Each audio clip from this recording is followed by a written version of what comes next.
BLK Prime, let's just use them as an example. They were, I think BLK stands for black, if I'm not mistaken. I don't want nobody to hold me to that because I might be mistaken, but it stands for black, or at least it was promoting black solidarity, right?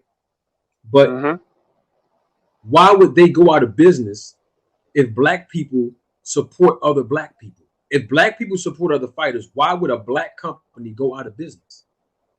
There's something wrong with the support system. And not only that, but what's even more egregious was the black people who had the authority to push buttons at the company. They were using tactics that were unethical toward other black people. In other words, is when you try to talk to a fighter without their representation, that's unethical in this business. When you try to talk to the trainer and father of a fighter without their representation, when you know that the representation has a contractual obligation to a promoter or another network, and you still try to circumvent that process to get them to make you money on your card, that's unethical. We've seen these things happen time and time again over there at BLK Prime. And I'm not knocking them, I'm not hating on them. What I'm basically saying is that to echo your sentiments and your point is that when you look at the demographic, we're not supporting each other. But let somebody else of a different demographic say something that's unethical or do something that's not right.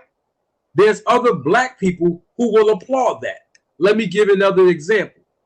You got a guy named Rick Glaser. I'm sure he's been on other people's platforms, but everybody got to keep it 100. He definitely was on this platform, on this podcast, and the way that he talked to me via text, live and living color before the whole entire world, there were black people that were praising that man for how he was respecting me and being very derogatory toward me when I've been nothing but respectful to the guy. And they still are, thank you, DC Jeroy, and they still are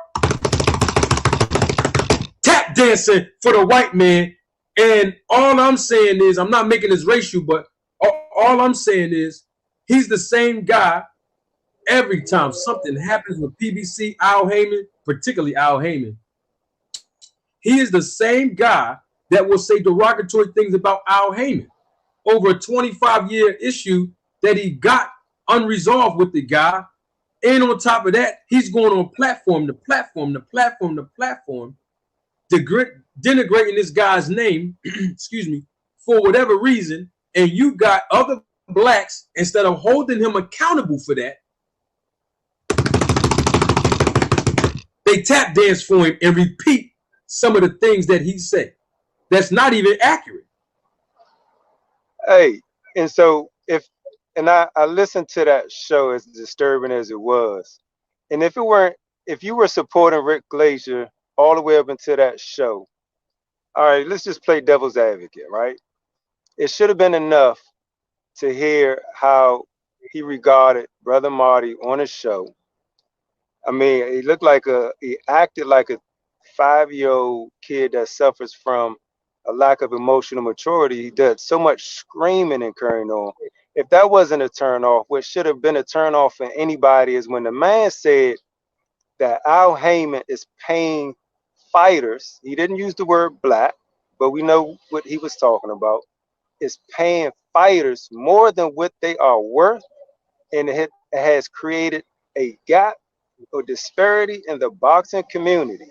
If that is not undertone for what we all know or should know, I don't know what is. And so after a man come on there that is not put life on the line, right?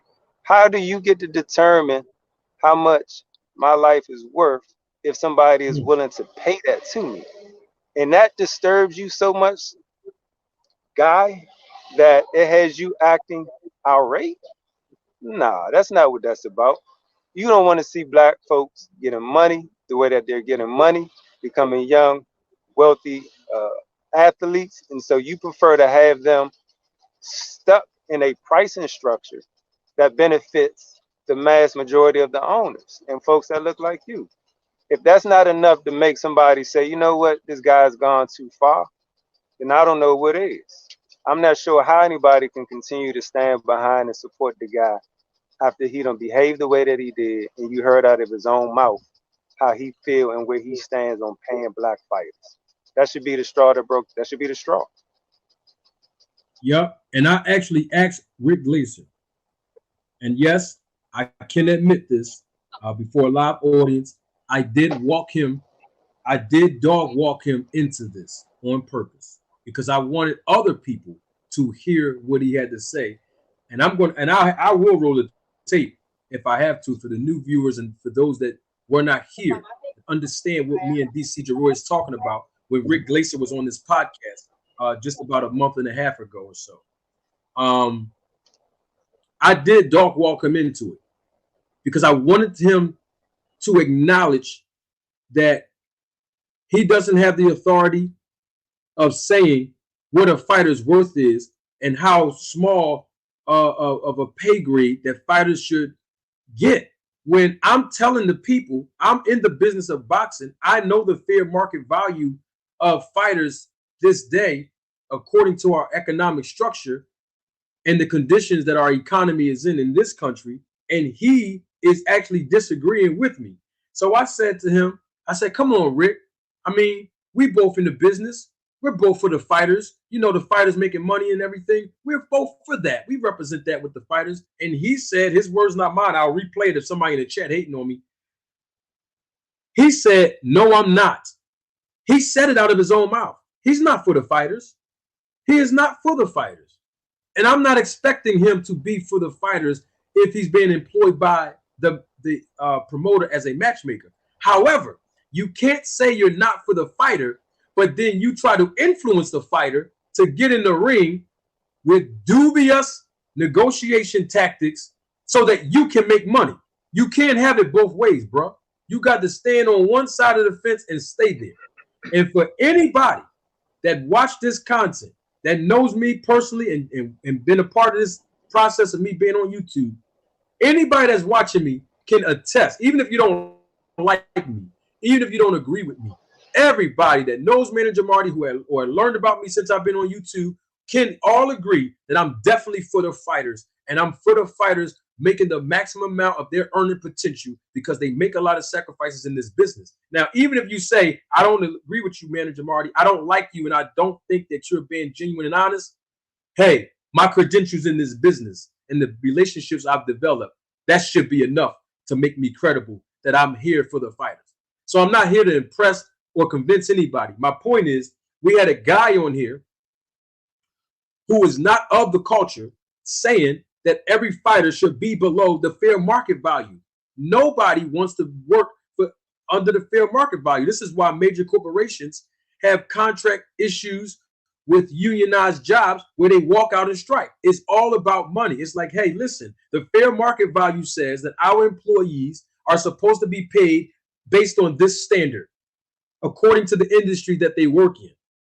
But the company is saying, yeah, I hear you, but we're not going to go by the numbers. Yeah, y'all go by the numbers about everything else, but when it's time to compensate, y'all don't want to go by the data.